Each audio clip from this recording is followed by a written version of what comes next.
Alors bonjour, j'espère que vous allez bien. Aujourd'hui, je vous propose une revue de la société Mondelez. Nous verrons ensemble les principaux indicateurs financiers, sa projection de revenus passifs sur 20 ans, les atouts mais aussi les points de vigilance. Et bien évidemment, est-ce le bon timing pour investir dans cette société? Restez avec moi, on se retrouve tout de suite après le jingle.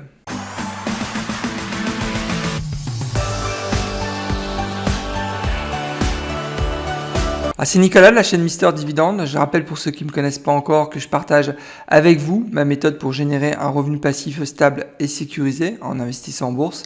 Je publie en règle générale 2 à 3 vidéos par semaine, donc il ne faut pas hésiter, inscrivez-vous, c'est entièrement gratuit.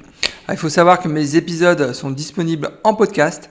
Et c'est nouveau, vous pouvez aussi rejoindre la communauté sur Discord, le lien est dans la description de la vidéo. Avant de démarrer, n'oubliez pas de liker ma vidéo, c'est toujours très important pour soutenir la chaîne. Alors message important, je tenais à vous informer que je ne suis pas un conseiller financier, qu'il est important de faire ses propres recherches avant d'investir en bourse. Ne foncez pas tête baissée sans savoir dans quoi vous investissez.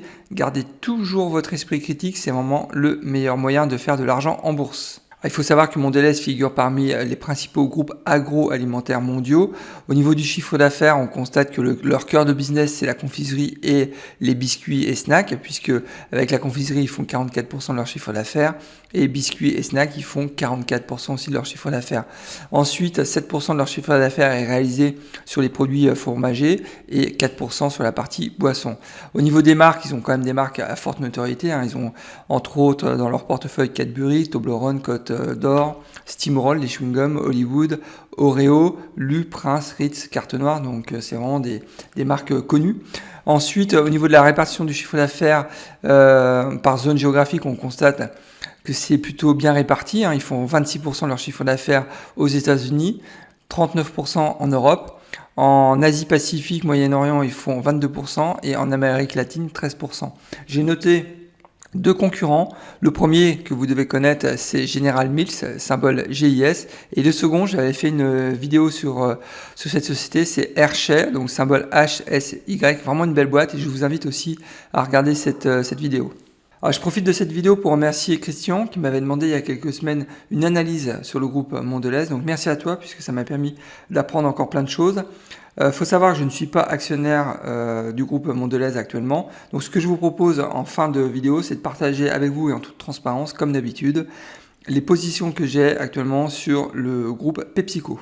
Le symbole de Mondelez, c'est MDLZ du secteur du consumer. Le dividende est actuellement à 2,23%. Je considère que son dividende est plutôt bien sécurisé. On est sur un PAO de 46%.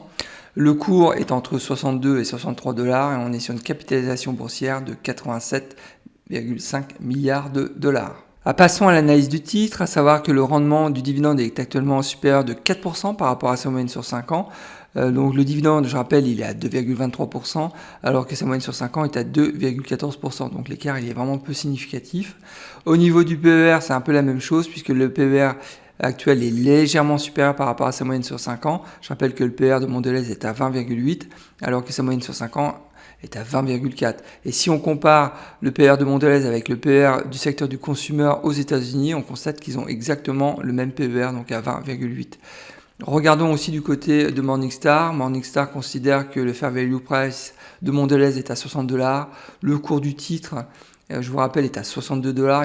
Donc il y a un petit premium de 3%. Donc vous avez compris, je pense que d'une manière générale, on peut considérer que Mondelez est plutôt bien pricé par le marché actuellement. Jetons maintenant un coup d'œil sur l'historique du cours, à savoir que sur la dernière année, Mondelez a pris 9,88%, donc c'est pas terrible, alors que sur la même période, le S&P 500 dividende intégré a pris un peu plus de 32%. On fait à peu près le même constat sur 10 ans. Mondelez a pris 172%, alors que le S&P 500 a pris 361% de dividende intégré. Donc là, l'écart est vraiment assez conséquent. Et en particulier, j'ai l'impression que l'écart s'est accentué depuis maintenant le Covid. Donc sinon, il faut savoir que il n'y a jamais eu de split du titre, mais par contre il y a eu un spin-off. Il faut savoir que Mondelez en fait appartenait auparavant au groupe Kraft, c'était en 2012. Et par contre, le point qui est très positif, je trouve, c'est qu'ils ont un plan de rachat d'actions qui est assez ambitieux, puisque sur les 10 dernières années, le nombre d'actions en circulation a baissé quand même de 24%. Donc c'est assez important quand même. Sur ma chaîne Mister Dividende, je vous montre comment j'ai réussi à gagner 300 $ par mois de revenus passifs grâce à mon portefeuille d'actions à dividendes croissants. Alors n'attendez pas, abonnez-vous, c'est entièrement gratuit et bien évidemment si le contenu de la vidéo vous plaît, vous pouvez aussi liker la vidéo. Jetons maintenant un coup d'œil sur la distribution du dividende, à savoir que ça fait 7 ans qu'ils versent un dividende sans aucune réduction, ça fait 7 ans qu'ils versent un dividende croissant. Je vous rappelle qu'il y a eu 2 réductions du dividende, c'était en 2012 et 2013. Pourquoi? Tout simplement parce qu'en fait il y a eu un spin-off avec le groupe Kraft, donc c'est normal dans ce cas-là, enfin c'est normal, c'est souvent que ça arrive en tous les cas, quand il y a des spin-offs, il y a forcément une réduction en fait du dividende. Donc ce qu'on va faire, c'est qu'on va jeter un coup d'œil en fait sur la croissance du dividende sur les 5 dernières années, puisque sur 10 ans ça ne veut rien dire. Donc sur les 5 dernières années, faut savoir que Mondelez a quand même augmenté leur dividende de 13% par an, donc c'est assez soutenu comme croissance pour une société qui vient du secteur du consumer. Et sur cette année, en juillet 2021, ils ont augmenté leur dividende de 11%. Donc je suis plutôt agréablement surpris. Au niveau du coupon, bon, c'est assez classique, c'est un coupon trimestriel en mois 1, janvier, avril, juillet et octobre. Le coupon annuel est à 1,40 $. Au niveau des crises, donc la crise de 2007 et 2009, bon, c'était le groupe Kraft à l'époque et le dividende avait été maintenu. Et pendant la crise du Covid, donc Mondelez a réussi à augmenter leur dividende. Donc bon, je suis plutôt positif sur la distribution du dividende chez Mondelez puisque tout est au vert en fait depuis le spin-off avec Kraft, donc vraiment nickel à ce niveau-là. Passons maintenant en revue les principaux indicateurs financiers, à savoir que le payout est excellent, il est à 46%. L'année prochaine, ils ont confirmé pendant leur dernier call que le payout serait identique, donc à 46%. Le bénéfice par action est nickel, il est croissant en fait depuis maintenant 10 ans. Le chiffre d'affaires par contre, il stagne, même il baisse. Et donc c'est expliqué en fait par le fait qu'ils ont arrêté beaucoup de produits qui n'étaient pas suffisamment rentables. Donc en fait c'est une société qui a privilégier en fait le bénéfice par rapport au volume d'affaires. Donc c'est un choix. Moi ça me dérange un peu dans la mesure où j'attends d'une entreprise qu'elle fasse du bénéfice et qu'elle développe aussi son chiffre d'affaires. Donc c'est la raison pour laquelle donc j'ai mis un petit symbole orangé pour le coup.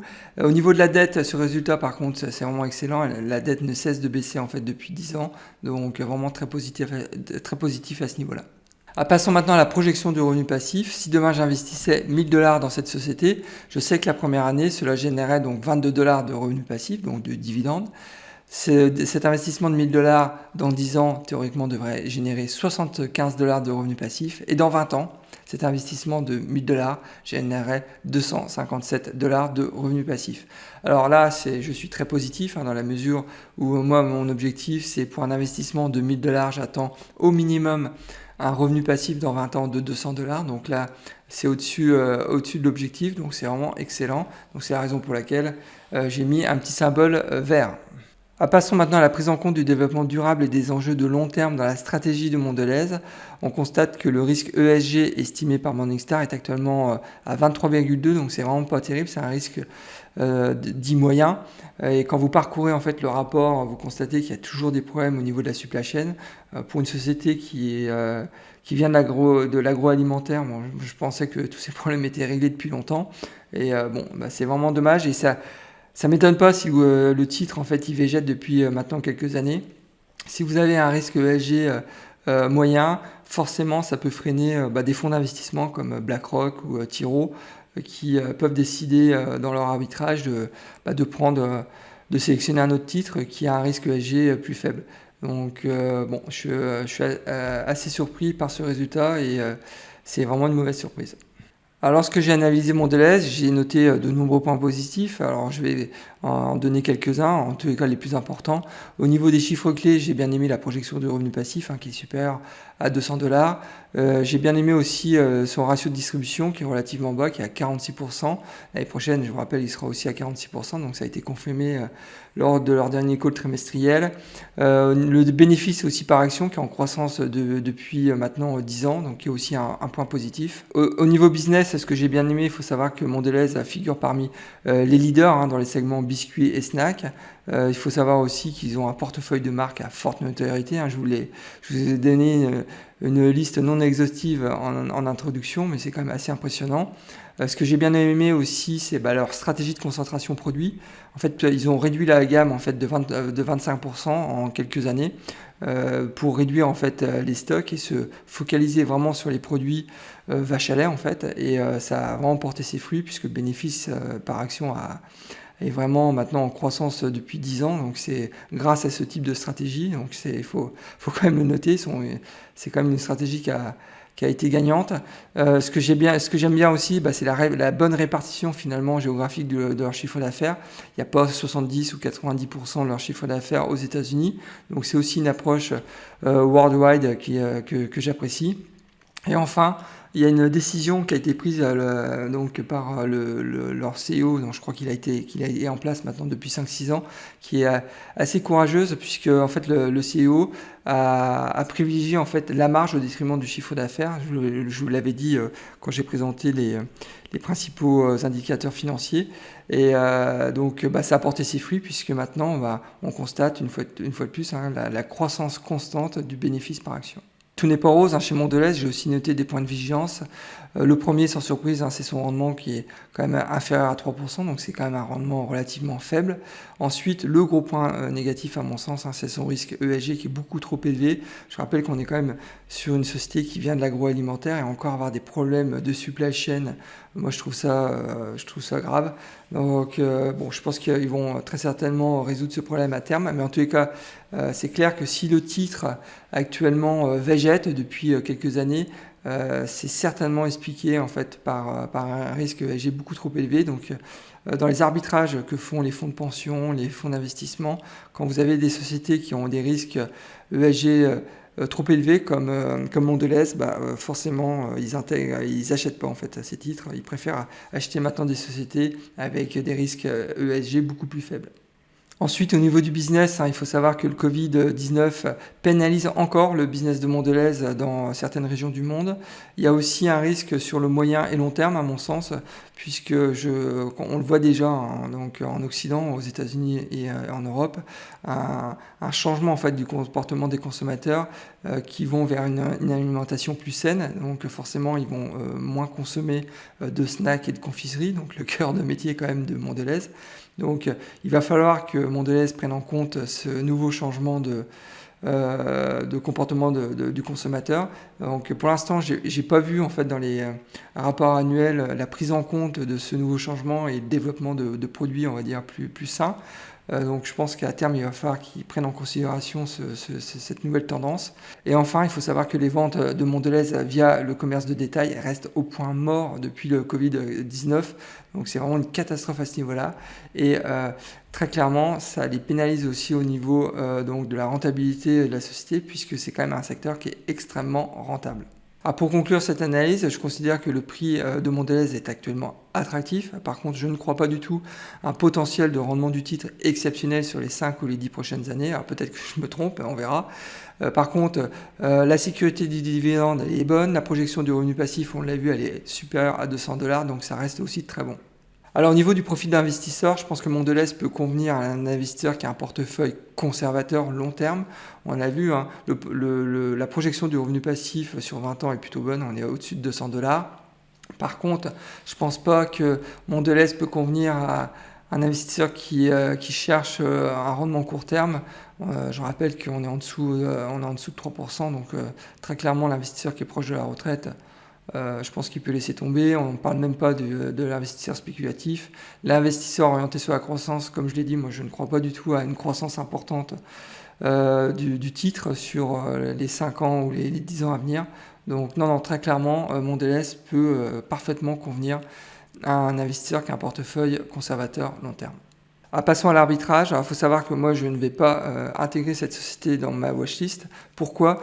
Tout simplement parce que j'ai déjà beaucoup de sociétés donc du secteur du consumer, donc je ne peux pas tout acheter. Il y a un moment, il faut que je fasse de l'arbitrage. Donc malheureusement, c'est tombé sur Mondelez, mais bon, ça reste une super boîte. Donc les fondamentaux, ils sont là. Je pense qu'actuellement, la boîte est très bien gérée par l'équipe de direction, donc vraiment rien à dire à ce niveau-là. Donc vraiment de belles perspectives sur les 5 à 10 ans à venir.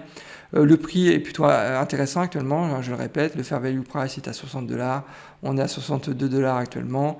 Je pense que si demain je devais investir dans cette société, je prendrais une exposition à 2 ou 3%, pas plus, par tranche de 500$. Donc ça me ferait quand même des frais de transaction relativement bas à 0,1%. Et bien évidemment, je passerai par mon broker, Interactive Broker. Ah, comme prévu, en toute transparence, je partage avec vous les positions que j'ai actuellement sur PepsiCo. Alors, il faut savoir que j'ai 13 actions pour une valeur marché de 2101$. J'ai déjà reçu 79$ de revenus passifs. Donc ma projection de mes revenus passifs sur les 12 prochains mois est estimée à 56$. Mais mes premiers dividendes, je les ai touchés, ça commence à dater, c'était au mois de juin 2020. Les derniers, c'était très récemment, c'était au mois de septembre 2021. Au niveau de la plus-value, j'ai actuellement je suis à 27%, de 27,34% pour être précis, de plus-value latente, dividende intégré. Et en dollars, ça fait 468$. Eh bien, écoutez, nous arrivons déjà à la fin de cet épisode. Alors, j'espère que le contenu vous a plu. Dans ce cas-là, n'oubliez pas de liker ma vidéo. C'est vraiment important pour soutenir la chaîne, m'encourager aussi à continuer ce type de contenu. Et si vous n'êtes pas encore inscrit à ma chaîne, il ne faut pas hésiter, inscrivez-vous, c'est entièrement gratuit. Eh bien, écoutez, je vous souhaite plein de bonnes choses et je vous dis au prochain épisode et surtout, bon trade. Au revoir.